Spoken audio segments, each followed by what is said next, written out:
First class मैंने recording नहीं किया था, भूल गई थी शायद। ओके, जस्ट इन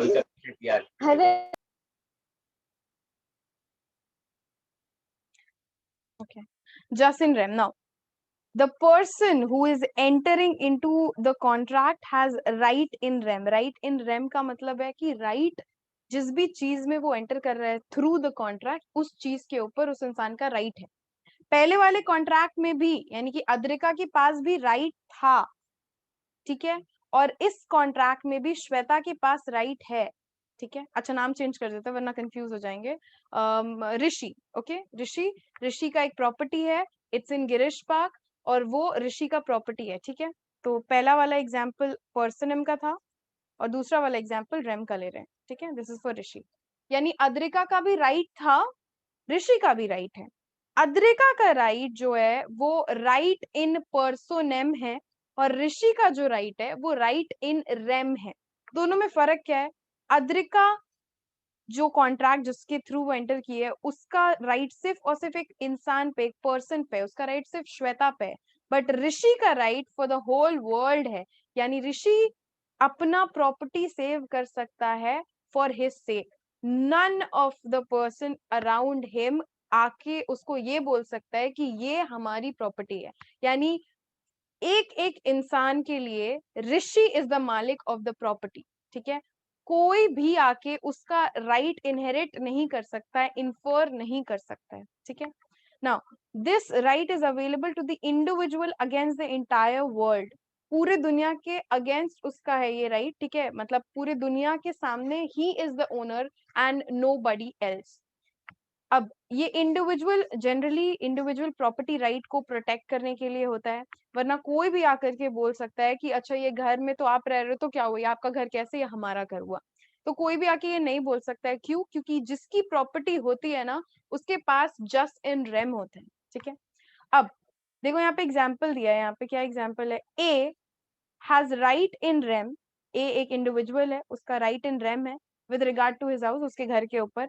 यानी कि कोई भी इंसान इंटरफेयर नहीं कर सकता है उसके ओनरशिप पे, घर के लिए कोई भी उसका राइट जो है उसको वायलेट नहीं कर सकता है। बहुत लोग होते हैं ना जो अपने घर को लेट या सबलेट करते हैं, ठीक है। तो ऐसा ना हो कि मान लो ऋषि का घर है, ऋषि ने अद्रिका को लेट किया, भाड़े पे दिया, अद्रिका वहां नहीं रहती है तो अद्रिका ने फर्दर मनीष को सबलेट कर दिया फॉर एग्जाम्पल, ठीक है। क्योंकि मनीष उस घर में रहता है, क्योंकि मनीष के पास उस घर का पोजेशन है, it's not correct to say that Manish उस घर का मालिक है। ऋषि के पास हमेशा राइट इन रेम रहेगा, वो घर उसका है, ओनरशिप उसका रहेगा हमेशा।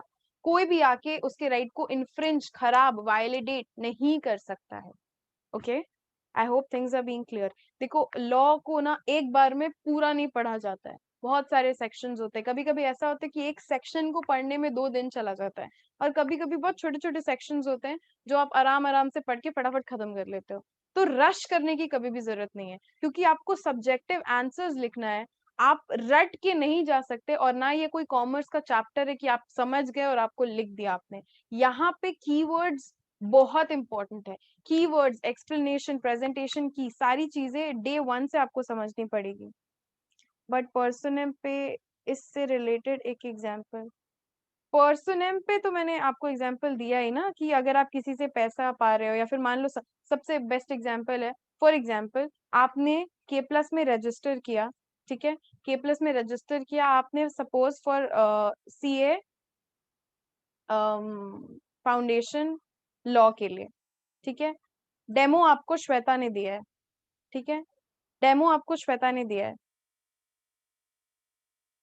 डेमो आपको श्वेता ने दिया है। देखो बोथ में तो एग्जाम्पल कभी हो ही नहीं सकता, कॉमन एग्जाम्पल कैसे होगा, वो पर्सोनेम में और वो प्रॉपर्टीज पे, तो कॉमन एग्जाम्पल तो हो ही नहीं सकता है। आपको अलग ही अलग एग्जाम्पल समझना पड़ेगा, क्योंकि दोनों अलग कंसेप्ट है। अभी एग्जाम्पल को मैं वापस से रिपीट कर रही हूँ, के प्लस में जैसे अभी अभी डेमो चल रहा है, ठीक है, आपको लॉ का क्लास पसंद आया मान लो, एंड आपने उसमें रजिस्टर किया। आपने किसका क्लास देखा था? आपने मेरा क्लासेस देखा था, फाइन। मेरे क्लासेस देखने के बाद आपने रजिस्टर किया for my classes of course, but service आपने मेरे से मांगा है, राइट। बट इन केस मैं आपको सर्विस नहीं दे रही हूँ, कोई और आके आपको सर्विस दे रहा है, आपको समझ आए ना आए वो आपका मर्जी, बट आपका आपका जो राइट है ना वो मेरे ऊपर था। आपका ये स्पेसिफिक परफॉर्मेंस का केस हो जाएगा। आप बोलोगे कि नहीं नहीं मैंने तो मेरे लिए रजिस्टर किया, श्वेता के लिए रजिस्टर किया है, we don't want anyone else, भले वो अच्छा पढ़ा रहा है बुरा पढ़ा रहा है। आप अच्छा पढ़ के भी के प्लस को स्यू कर सकते हो इसके लिए, आपको पता है ये बात। अब ये जो टास्क है ना ये स्पेसिफिक परफॉर्मेंस का टास्क आ जाता है। ये सारी जो जो छोटी छोटी चीजें, just in person, just in rem, ऐसे बहुत सारे अलग अलग टर्म्स आएंगे जो आपको समझने पड़ेंगे, ठीक है। इसके साथ बहुत सारे डिफरेंट डिफरेंट कॉन्ट्रैक्ट्स और छोटे छोटे ऐसे प्रोविजंस आएंगे जो आपको समझने पड़ेंगे, which is related. At the end of the day आप जब तक कॉन्ट्रैक्ट पढ़ोगे आपको सब कुछ क्लियर हो जाएगा। थोड़ा सा आपको दिक्कत में भी आ रहा होगा because of course this is your first class, it's okay, not to worry, okay, या ओके। सो बहुत ज्यादा चैट हो रहा है यहाँ पे। Ma'am if just in rem is for individual then what during partnership? Partnership में just in person and just in rem, देखो इंडियन कॉन्ट्रैक्ट बेसिकली किन चीजों के लिए होता है ना वो अब आप पढ़ोगे। और रहा बात पार्टनरशिप का, तो वो रजिस्टर्ड है या अनरजिस्टर्ड वहां डिपेंड करता है। रजिस्टर्ड होगा तो पता है आपको कौन सा एक्ट उसको गवर्न करेगा? उसको इंडियन पार्टनरशिप एक्ट गवर्न करेगा। और एक चीज मैं बता दूं, ये जो आपका लॉ पढ़ रहे हो फॉर इंडियन कॉन्ट्रैक्ट एक्ट, ये इंडियन कॉन्ट्रैक्ट एक्ट ना एग्जॉस्टिव नहीं है, ठीक है। ये इंक्लूसिव है, ये सब्जेक्टिव है, यानी यहाँ पे बहुत सारे गैप्स दिए हुए हैं for other acts as well, ठीक है। क्योंकि इंडियन कॉन्ट्रैक्ट एक्ट में प्रॉपर्टी भी है, स्पेसिफिक परफॉर्मेंस भी है, ठीक है, बहुत सारे डिफरेंट चीजें इन्वॉल्व है इस एक्ट में। अब अगर ये एक्ट अकेले स्टैंड नहीं करता, इस एक्ट के संग बहुत सारे एक्ट स्टैंड करते हैं, यानी कि बहुत सारे पॉइंट्स ऐसे भी लिखे रहेंगे अलग अलग प्रोविजंस में कि according to the respective act अगर कुछ और लिखा है तो वो चीज ओवरराइड कर जाएगी। For example Indian contract act में एक बात लिखी हुई है और उससे कॉन्ट्राडिक्ट करके कोई और एक्ट में वो बात लिखी हुई है, तो हम देखेंगे कि किस केस में, ठीक है, किस केस में वो चीज पड़ी है। फॉर एग्जाम्पल सर्वेश ने बोला कि पार्टनरशिप में क्या होता है, अगर पार्टनरशिप रजिस्टर्ड है ना तो देखेंगे कि इंडियन कॉन्ट्रैक्ट एक्ट क्या बोल रहा है, पार्टनरशिप एक्ट क्या बोल रहा है, ठीक है। और फिर जो भी एक्ट के अकॉर्डिंग वो चीज होगा वो ओवरराइड कर जाएगा, partnership act Indian contract act को ओवरराइड कर जाएगा। अगर कोई भी बात क्रॉस होके लिखी हुई, कोई भी बात अगर क्लैश करेगी, तो अगर रजिस्टर्ड है पार्टनरशिप तो, ठीक है। अब कॉन्ट्रैक्ट एक्ट के लिए आप जो इतना ज्यादा टेंशन ले रहे हो for just in rem and just in personam, ये सिर्फ समझाने के लिए आपको है कि इंडियन कॉन्ट्रैक्ट एक्ट पूरी तरीके से जो है ना वो हमेशा हमेशा हमेशा जस्ट इन पर्सनम रहेगा, जस्ट इन रेम नहीं रहेगा। ये मैंने आपको फर्स्ट लाइन में ही बताया था, ठीक है। इसीलिए इसीलिए मैंने आपको दोनों भी चीजें एक्सप्लेन की, just in rem and just in personam. So concluding Sarvesh your question, crux में अगर मैं आंसर दूं तो आपका क्वेश्चन क्या था, मैं एक बार रिपीट कर देती हूँ सबके लिए। The question was ma'am if just in rem is for individual then what during partnership? तो अगर आप इंडियन कॉन्ट्रैक्ट एक्ट के परसिवरेंस से देख रहे हो तो वो जस्ट इन पर्सनम ही होगा, जस्ट इन रेम नहीं होगा, ठीक है। आई होप सारे क्वेश्चंस क्लियर हो गए होंगे। अभी कुछ इंपॉर्टेंट पॉइंट्स है जो हम लोग देख लेते हैं फटाफट। सबसे पहला, कॉन्ट्रैक्ट्स। एक एक क्वेश्चन होना चाहिए कि मैम कॉन्ट्रैक्ट जो भी कंपनी हम फॉर्म करते हैं, हम एक दिन के लिए तो कंपनी फॉर्म नहीं करते, हम तो लॉन्ग लास्टिंग कंपनी फॉर्म करते हैं। आप कोई भी पुरानी कंपनी उठा लो, वो देखो वो बहुत पुरानी है, वो बहुत बहुत बहुत पुरानी है। अगर आप टाटा की बात करते हो जो तो वो आज नहीं शुरू हुई है, वो बहुत पुरानी कंपनी है। तो पॉसिबली है कि एक्ट बनने से पहले कोई कॉन्ट्रैक्ट में एंटर किया होगा, तो क्या इंडियन कॉन्ट्रैक्ट एक्ट उसको उस कॉन्ट्रैक्ट को जस्टिफाई करता है या फिर उस कॉन्ट्रैक्ट को प्रोवाइड करता है या फिर उसके लीगल बाउंड्री में वो आता है या नहीं? The answer is no. 1 सितंबर से पहले अगर कोई कॉन्ट्रैक्ट एंटर हुआ है तो वो इंडियन कॉन्ट्रैक्ट एक्ट गवर्न नहीं करता है, ठीक है। बट बहुत ही रेयर ऐसा होगा कि कोई कॉन्ट्रैक्ट इतने टाइम तक चलता है। कंपनी फॉर्म करना is different thing, contract enter करना is different thing, but for your knowledge नहीं नहीं कर सकते। Now Indian contract act was passed by Indian parliament. तो आपने यहाँ पे बहुत सारी चीजें पढ़ी, क्या मैं बता देती हूँ ये सोर्सेस, ठीक है, कि यहाँ से अडॉप्ट किया, यहाँ से अडॉप्ट किया, यहाँ से अडॉप्ट किया, यहाँ से अडॉप्ट किया, बट पास ब्रिटिश पार्लियामेंट में नहीं हुआ है, इंडियन पार्लियामेंट में हुआ है। मैम आप गलत बोल रही हैं, 72 में पास हुआ है ना, ब्रिटिशर्स थे यहाँ पे, 72 में पास हुआ है ना, ब्रिटिशर्स थे यहाँ पे। तो मतलब गलत है ये, वो तो ब्रिटिश पार्लियामेंट होगा या फिर जो भी वहां पे थे ईस्ट इंडिया कंपनी उसका पार्लियामेंट होगा। The answer is wrong. थे तो वो इंडिया में, कॉलोनी तो इंडिया में खड़ी करके रखी थी उन्होंने, राइट। यानी इंडियन पार्लियामेंट में बैठ के, भले वो लोग ऑफिशियल्स बैठे हुए थे या फिर वो लोग सीनियर मेंबर्स थे बोर्ड के, बट था तो वो इंडियन पार्लियामेंट। तो यहाँ पे कंफ्यूज करने के लिए आपको एमसीक्यू में क्वेश्चंस आते हैं कि इंडियन पार्लियामेंट, ब्रिटिश पार्लियामेंट, ठीक है, ऐसे ऐसे पॉइंट्स आएंगे, तो आंख बंद करके इंडियन पार्लियामेंट पे टिक करना, ठीक है, क्योंकि कंफ्यूज हो जाओगे आप दिमाग लगाओगे एकदम कि ओह मैं तो प्रो, मैं बहुत इंटेलिजेंट। 1947 में हम आजाद हुए हैं, उसके पहले का एक्ट है, ऑफ कोर्स ब्रिटिशर्स यहाँ बैठे, तो वो ब्रिटिश पार्लियामेंट होगा। The answer is wrong, it is Indian parliament. Okay, now ये सारे जो पॉइंट्स है, सेक्शन 1 जो है ना हमारे पूरे एक्ट का, इंडियन कॉन्ट्रैक्ट एक्ट का, वो डील करता है किस चीज से, मैं आपको बता देती हूँ। वो डील करता है आपके सिर्फ और सिर्फ कि कहाँ एक्सटेंशन है, ठीक है, कि कहाँ कहाँ वो एक्सटेंड करता है। तो पहले तो जम्मू और कश्मीर एक्सक्लूडेड था, आफ्टर 370 वो इंक्लूड हो गया है। तो सेक्शन 1 इन चीजों के बारे में बात करता है, जोग्राफिकल बाउंड्रीज के बारे में बात करता है कि किन किन जगहों पे ये एक्ट अब एप्लीकेबल है। सेक्शन 2 से मेन चीज आपकी शुरू होती है, जो कि है कि क्या क्या एलिमेंट्स है, कैसे कॉन्ट्रैक्ट बनता है, व्हाट आर दी एलिमेंट्स, ठीक है। एलिमेंट्स है और भी बहुत सारे टॉपिक्स है, डेफिनेशंस है जो आपको पढ़ने हैं। अब हम लोग आते हैं आपके इंस्टीट्यूट के पीडीएफ में,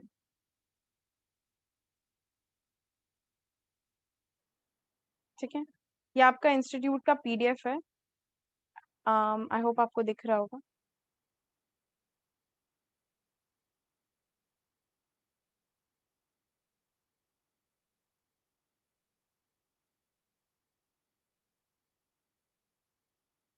okay, so Indian contract act 1872, the first unit is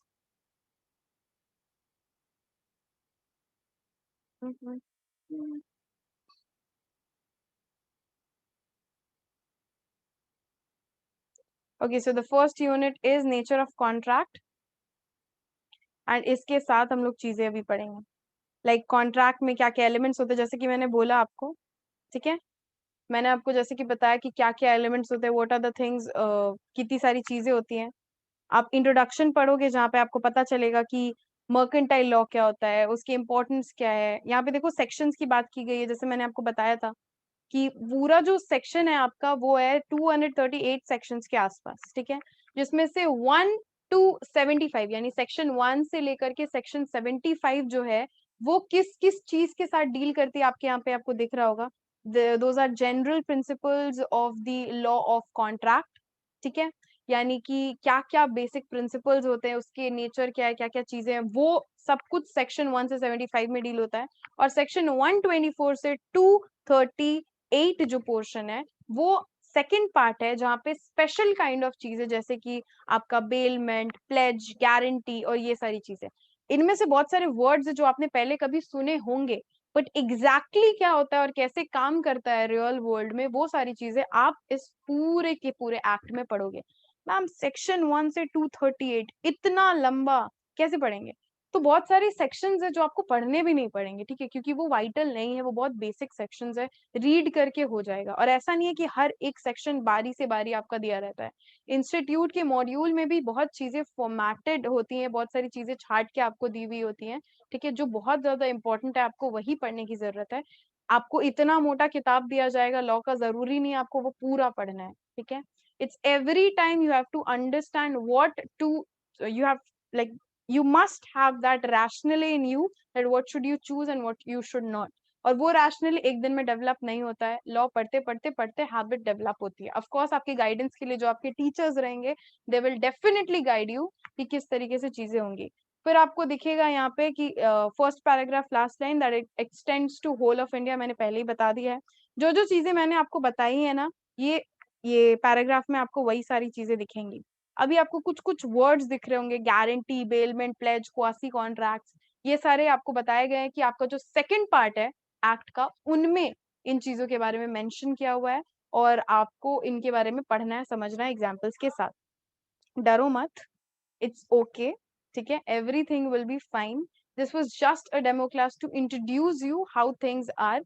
बस एक पोर्शन मुझे और एक्सप्लेन करना है, which is the fun part. And एकदम डीप में, यानी कि फ्रॉम सेक्शन 2H हम लोग नेक्स्ट क्लास से कंटिन्यू करना शुरू करेंगे। ओके, नाउ डिले करना नहीं। अगर आप नवंबर एग्जाम दे रहे हो या आप नेक्स्ट का 2022 में एग्जाम दे रहे हो, डिले नहीं करना है आपको। You must start preparing now. आपको मैं बताऊं, अगर MBA एंट्रेंस के लिए लोग प्रिपेयर करते हैं, that is CAT, MAT, XAT, test, किसी भी चीज के लिए, तो ऐसा होता है 2-2 साल पहले से लोग प्रिपेयर करना शुरू कर देते हैं। अगर लोग IIT या फिर और किसी भी कॉलेज के मेडिकल के लिए अगर प्रिपेयर करते हैं, तो आपको पता है ना कि 10th के बाद 11th 12th से वो प्रिपेयर करना शुरू कर देते हैं। ठीक है, साइंस वाले बच्चे हैं, करने दीजिए ना। अपने तो कॉमर्स वाले 11 में गए हैं अभी, या फिर अभी हम लोग 12 क्रॉस करने वाले, तो आराम से पढ़ते रहेंगे। बीकॉम के साथ क्या दिक्कत है? द पॉइंट इज, टाइम ही नहीं है आपके पास। कंपटीशन इतना ज्यादा है that you don't have time. You must utilize it now. अभी बैठ के वेलागिरी करने से, इधर उधर घूमने से, इधर उधर सोशल मीडिया हैंडल ऐसे स्क्रॉल करने से कुछ भी नहीं होने वाला है। आप पढ़ाई शुरू कर दो। 12th का एग्जाम हो ना हो, पास तो करके कॉलेज में जाओगे ही ना, राइट? सो वहां तो ये आपको पढ़ना ही है, साथ में अगर आप एग्जाम दोगे तो आप तो दे ही सकते हो एग्जाम। तो पढ़ना अभी से शुरू करो। अगर आपको लग रहा है कि ऐसे 1 महीने पढ़ के एग्जाम दे देंगे, तो ऐसा नहीं है। ये सारे बहुत ही रेप्यूटेड कोर्सेज हैं। परसेंटेजेस अगर आप देखोगे पासिंग, तो बहुत ही कम है, बहुत बहुत कम, बहुत कम। अगर CA, CS और CMA में आप उठा के देखो, सबसे ज्यादा पासिंग परसेंटेज तो वो CMA का है। इसलिए नहीं कि वो इजी है, इसलिए क्योंकि वो नया है, तो थोड़ा पासिंग परसेंटेज ज्यादा है। और पता है ज्यादा कितना? ज्यादा का मतलब, मेरा मतलब है, अगर 100 बच्चे हैं, तो उनमें से फाइनल फाइनल 7-8 बच्चे आपके, या 10 बच्चे तो आपके निकल ही जाएंगे, 10-15 बच्चे निकल जाएंगे। तो मैम CS पे 1 या 2 बच्चा, CA में 2-2.5 बच्चे। ठीक है, ऐसा ऐसा हाल है। तो चीजें बहुत ही ज्यादा कॉम्प्लिकेट हो चुकी हैं। सो आप और उसको कॉम्प्लिकेट मत करो। इजी करने का तरीका एक ही है, पहले से पढ़ाई करना, पहले से पढ़ाई करके चीजों को असेंबल करके रखना। Okay, this smile I can understand Adrika, don't worry. अब तुम लोग बोलोगे मैम सेक्शन, आप जैसे बोल रही थी हम लोग को स्किप करके पढ़ना है, तो ऑफ कोर्स सेक्शन 1 2 3 4 तो हमें पढ़ना ही नहीं है, या फिर सेक्शन 2 या 1 तो हमें पढ़ना ही नहीं है, हम डायरेक्ट सेक्शन 2 में आते हैं। बट मैम सेक्शन 2H क्यों है? अच्छा, मैंने एक बात आपको बताया नहीं, अगर आपको पता होगा तो वेल एंड गुड, मैं बता देती हूँ। सेक्शंस के साथ ना सब सेक्शंस भी होते हैं। फॉर एग्जांपल सेक्शन 1 तो सेक्शन 1A 1B 1C ऐसे भी होते हैं। अब जरूरी नहीं हमेशा A to Z होता है, ठीक है, थोड़ा बहुत हो सकता है, कभी नहीं भी होता है, तो डिपेंडिंग अपॉन थिंग्स। डरो मत। ओके, डरो मत, ठीक है, it's okay. So section, ma'am section 2A 2B 2C गायब है क्या? नहीं, वही हम पढ़ने वाले हैं। 2H हम लोग नेक्स्ट क्लास से कंटिन्यू करेंगे। अभी हम लोग 2A 2B पढ़ेंगे। मैम इंस्टीट्यूट के PDF में नहीं, हम लोग नहीं पढ़ेंगे। नहीं, ऐसा नहीं हो सकता, आपको पढ़ना पड़ेगा, क्योंकि अगर वो नहीं पढ़ा तो आपके लिए चीजें बुरी हो सकती है बाद में। Okay, now section 2A, the first section जो आप पढ़ने जा रहे हो for your Indian contract act. Ma'am इतने देर से क्या कर रहे थे? इतने देर से हम लोग सिर्फ इंट्रोडक्शन ले रहे थे, समझ रहे थे, चीजों के अंदर जा रहे थे। अब प्रॉपरली हम सेक्शन पढ़ना शुरू करेंगे। So the very first section is, ज्यादा नहीं पढ़ाऊंगी, आई प्रॉमिस, ज्यादा नहीं पढ़ाऊंगी, इसके बाद कोई लिंक नहीं भेजूंगी, ठीक है? Section 2A proposal. Now okay, interesting, interesting, very interesting. I promise, it's interesting. I think I guess. इनको कोई आइडेंटिफाई कर सकता है क्या?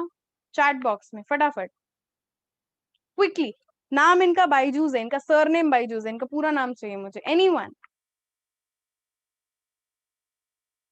गूगल कर सकते हो, चलो।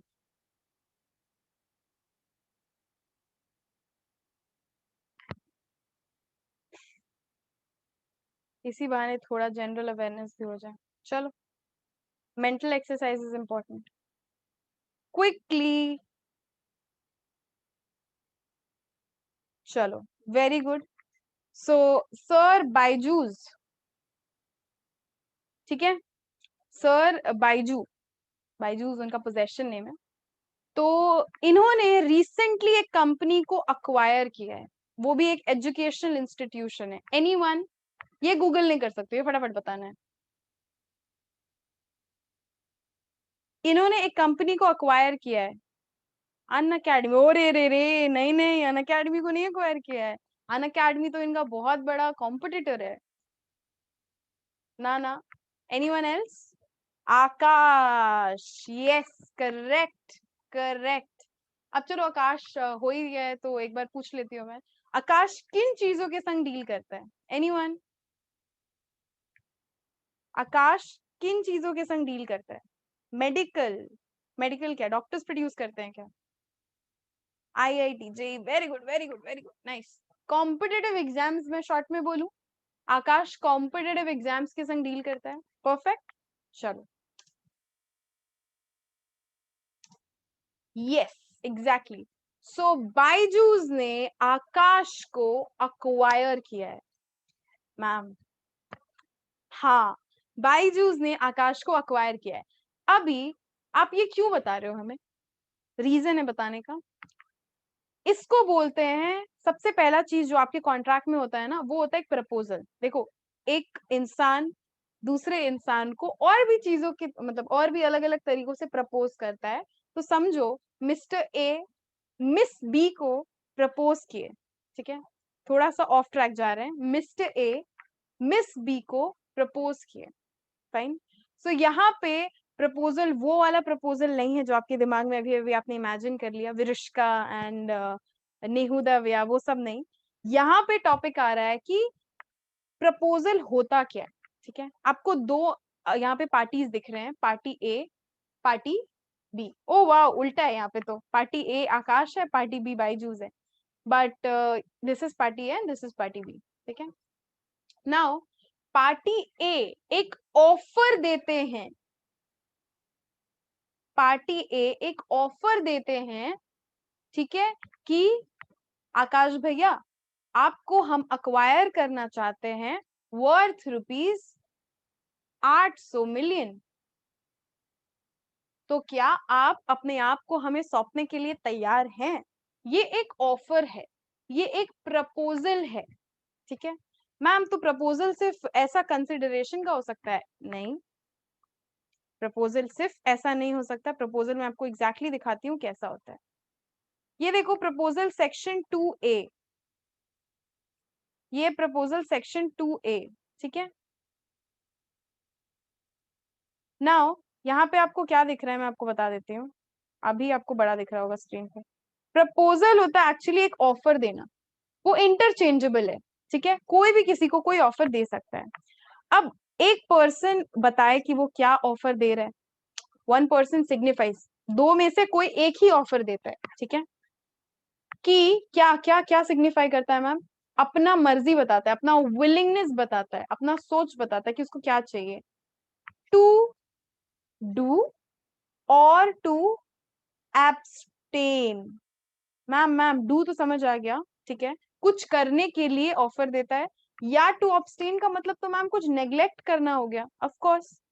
देखो, मैं तुमको एक और एग्जांपल देती हूँ एब्सटेन के लिए। आपको पता है बहुत सारे शोरूम्स होते हैं जिसमें सिर्फ एक ही टाइप के कंपनी के प्रोडक्ट्स मिलते हैं, ठीक है? फॉर एग्जाम्पल, मैं अपना या मेरा तो चलो एक एग्जांपल सोचता है आपके लिए, एक इंटरेस्टिंग सा एग्जांपल। चलो मेरा ही ले लेते हैं। मैं मान लो फ्रेंचाइजी देने को रेडी हूँ किसी को, ठीक है? बट मैं उसको फ्रेंचाइजी एक ही कंडीशन पे दूंगी कि वो अपने सेंटर पे मेरे वीडियो क्लासेस तो चलाएगा, साथ में किसी और का वीडियो क्लासेस नहीं चलाएगा, ठीक है? यानी जो भी इंस्टीट्यूट वो खोलेगा, उस इंस्टीट्यूट में सिर्फ और सिर्फ मेरे या मेरे कोचिंग सेंटर के ही क्लासेस चलेंगे और किसी भी जगह के क्लासेस नहीं चलेंगे, ठीक है? या फिर मैंने इंटर्नशिप कराया था कुछ टाइम पहले तक, तो मैं ये ऑफर दे सकती थी।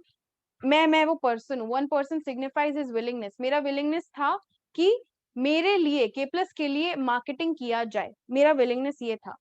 तो टू डू क्या है कि के प्लस के लिए मार्केटिंग किया जाए। टू एब्सटेन क्या है, मैं ये भी बोल सकती थी कि आप मार्केटिंग करो तो ठीक है मेरा, बट साथ में और किसी का भी मार्केटिंग प्रोजेक्ट आप नहीं लोगे।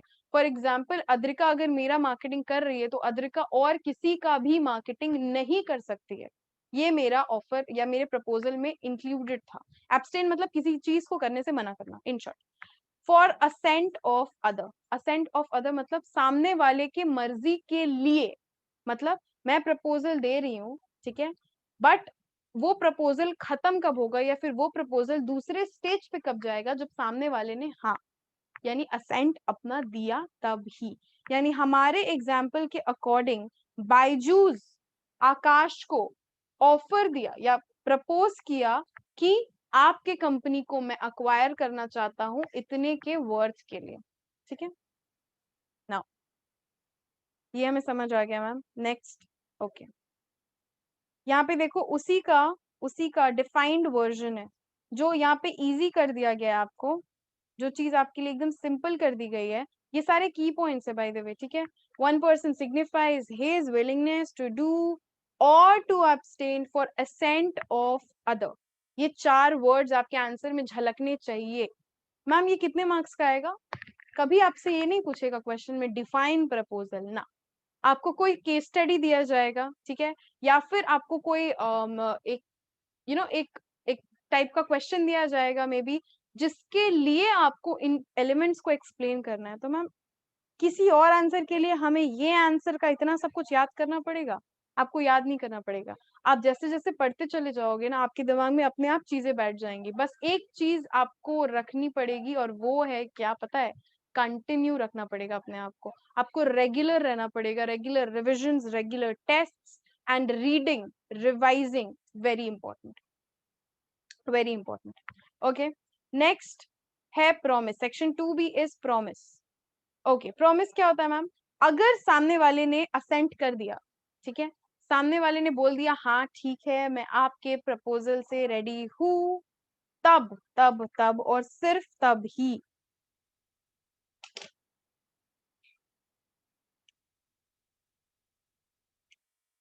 तब तब तब और सिर्फ तभी हो सकता है promise. Next part is promise, ठीक है। तो प्रॉमिस क्या है कि जब एक इंसान ने, जिसने ऑफर दिया है, ठीक है, उसने बता दिया कि क्या करना है क्या नहीं करना है, और वो प्रपोजल सामने वाले ने मंजूर कर लिया है, तब वो प्रपोजल क्या बन जाता है? प्रॉमिस बन जाता है। यानी कि जब प्रपोजर ने प्रपोज किया प्रपोजी को, मैम क्या क्या क्या क्या, जब प्रपोजर ने प्रपोज किया प्रपोजी को, हमारे एग्जाम्पल में प्रपोजर कौन थे पता है? मिस्टर बाइजू। प्रपोजी कौन था? आकाश, ठीक है। और प्रपोजल क्या था कि वो अक्वायर करना चाहते हैं, ठीक है। और जब हाँ मिल जाए, तब वो जो प्रपोजल था, वो जो ऑफर था, वो क्या बन जाता है? आपका प्रॉमिस, ठीक है। वो क्या बन जाता है? आपका promise,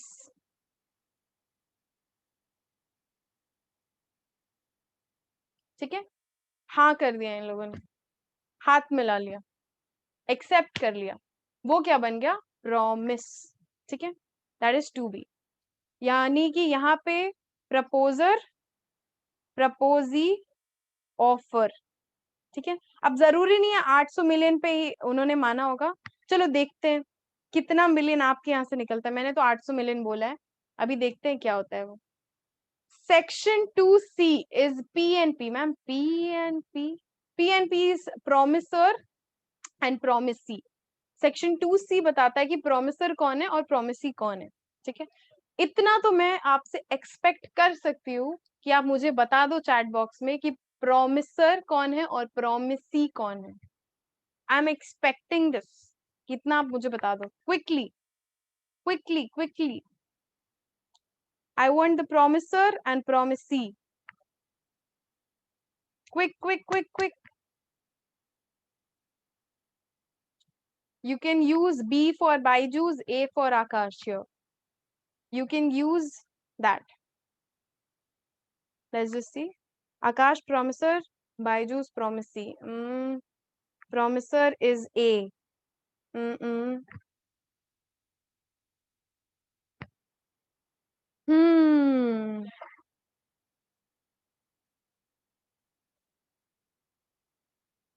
Promiser B.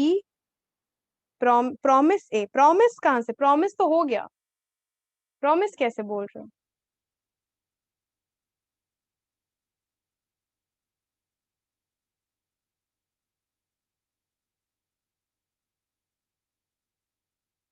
Okay, here. Section 2C, a person making promise is promisor and the person accepting proposal is called promisee. अब बताओ कौन है? प्रोमिसर कौन हुआ? जो प्रॉमिस कर रहा है, और जो प्रपोजल एक्सेप्ट कर रहा है वो प्रोमिसी हुआ। यानी कि प्रोमिसी हमारे केस में आकाश है एंड प्रोमिसर हमारे केस में बायजूस है। Fine, great. Moving forward, moving forward.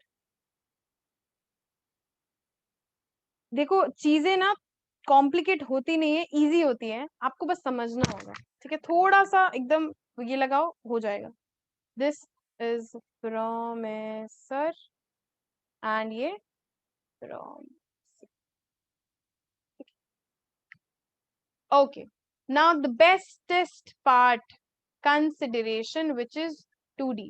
Consideration का मतलब होता है पता है क्या? बदले में कुछ। ठीक है,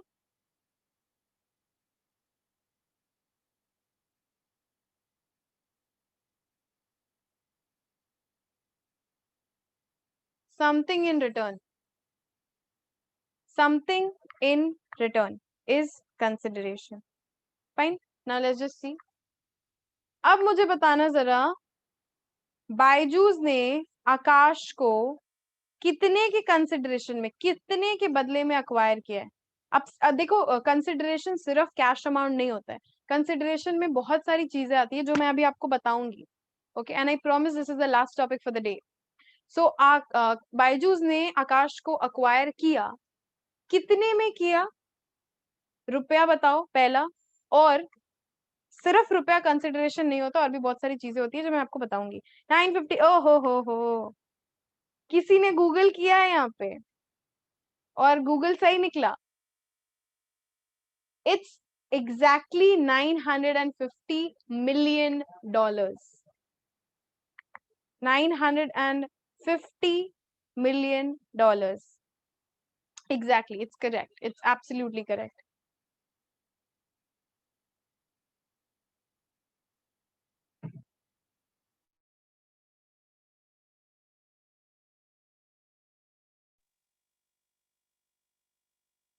Okay, it's absolutely correct.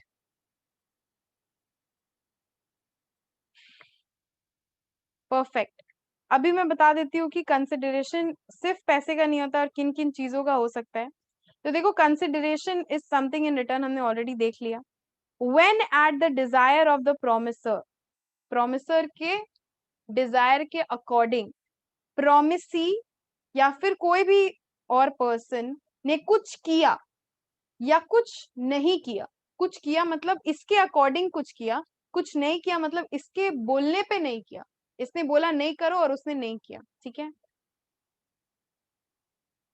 Now this act, ये जो कार्यक्रम हुआ, कुछ करना या नहीं करना, ठीक है, प्रॉमिस के अकॉर्डिंग, इसे हम कंसिडरेशन बोलते हैं। फॉर एग्जाम्पल, राम, जैसे पहले ऑफर क्या मैंने एग्जाम्पल में दिया था, $800, $800 million मैंने बोला था। ठीक है, तो हो सकता है उन्होंने नेगोशिएट किया और फाइनली 950 पे आए हो।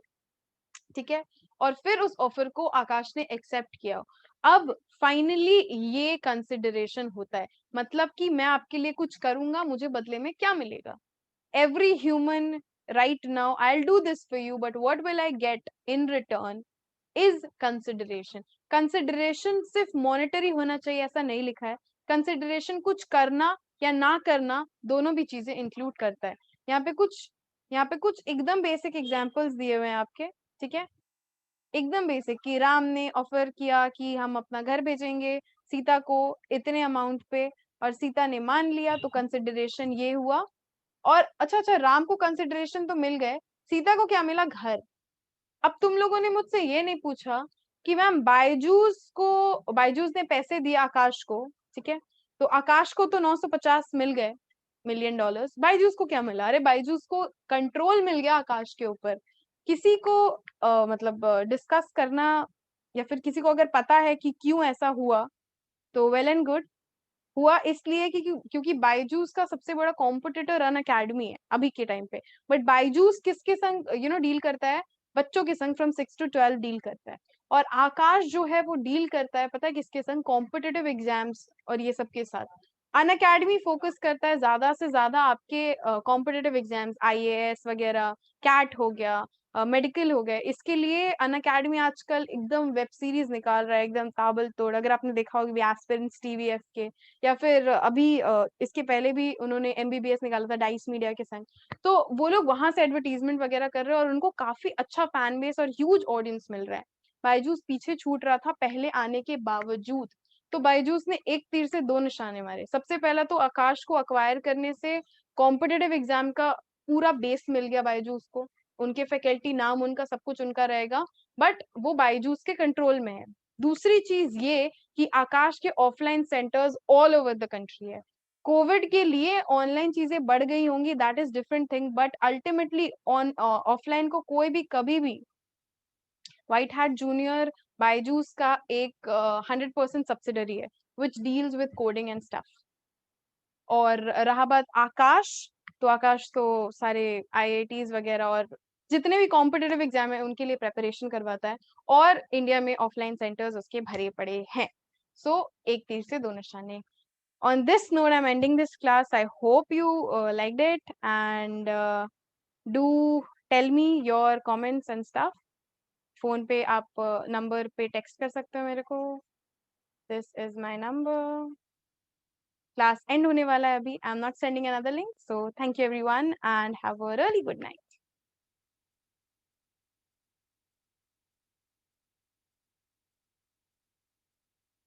ओके।